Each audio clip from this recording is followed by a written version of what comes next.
Humans have been drinking beer for 7,000 years, and for about 6,600 of those years, the majority of beer production took place in the home.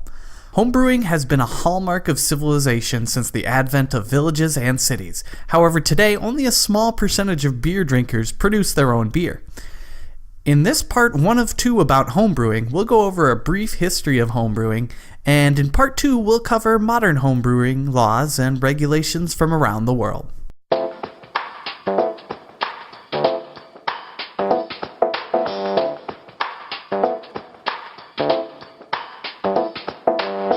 Hello beer nerds, this is Beer by the Numbers.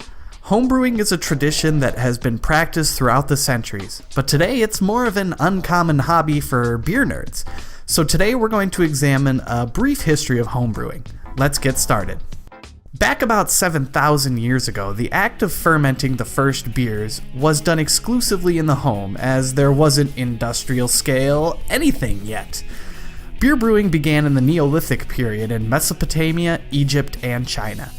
It seemed to develop first as thick beers, a thing more like a grainy alcoholic soup than the modern beer we know today.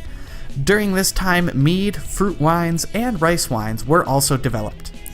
Now, as I said, brewing was done exclusively in the home and almost exclusively by women. This is because brewing was seen as an extension of the gathering process as opposed to the more traditional male roles of hunting and fighting. Brewing was often considered a similar chore to baking, as it used some of the same grains and heating processes.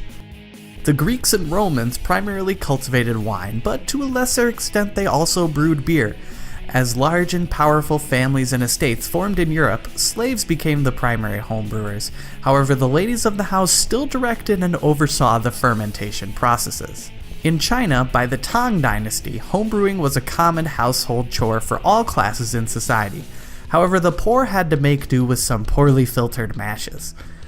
Just like many parts of the world, China experimented with some prohibition laws, making alcohol illegal between the Zhou and Ming dynasties. Back in Europe, if some women were particularly good at brewing, they may have seen demand for their ales grow to the point where they opened their houses to the public to serve. This is how pubs and taverns were born. As Christianity spread throughout Europe, newly formed monasteries needed some honorable labor for their growing numbers of monks, and brewing fit that mold quite well. Between public houses and monastic brewing, homebrewing reached its peak throughout the Middle Ages. In the 18th century, the Industrial Revolution saw the invention of the thermometer and hydrometer.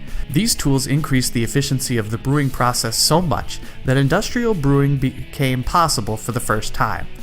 Then, in 1857, Louis Pasteur explained yeast's involvement in the fermentation process, allowing industrial brewers to breed super yeast that made consistent beer across many, many batches. This made industrial beer much cheaper than brewing beer yourself. However, it came at the cost of the great tradition of homebrewing, as drinkers slowly shifted from homebrew in public houses to mass-produced cans and bottles of beer. Eventually, the race for the lowest price cost beer drinkers much of the flavors and traditional regional styles, especially after the rise of the Pilsner, which was bastardized into the mass-produced light lagers we know today. Industrial brewers grew so large that they began to lobby governments around the world to affect the laws and regulations surrounding homebrewing. Throughout the 20th century, homebrewing in the UK was subject to taxation. The Inland Revenue Act of 1880 put a 5-shilling cost on obtaining a homebrewing license. Thankfully, this requirement was removed in 1963. In the United States, the few large breweries that remained placed a heavy burden on homebrewing with some strong lobbying efforts following Prohibition. Up until 1978, it was illegal to homebrew beer with an alcohol content higher than 0.5%. Thankfully, Congress came to their senses and President Jimmy Carter signed Bill H.R. 1337 into law. Within a few months, brewers were reorganizing, and Charlie Papazane founded the Brewers Association and American Homebrew Association, each group growing large over their nearly 40-year histories. Today, more people than ever are once again turning to homebrewing. If you're a home brewer, you already know the joys of tasting a really great concoction you spent hours toiling over. But for those of you who aren't familiar with homebrewing, there's a variety of reasons why people choose to brew their own beer. Many homebrewers can avoid high-costing, commercially available beers. Although you probably won't be able to make a light lager as cheap as Miller or Bud, you can definitely save a few bucks making kegs worth of Russian Imperial stouts yourself. Brewing at home also means that beer geeks can tweak their recipes to suit their individual preferences, or create beverages they can't get commercially. Also, a variety of homebrew clubs have sprouted up over the past decades and offer a great place to share beer and ideas, and an opportunity to talk with other beer nerds without boring your normal friends to tears.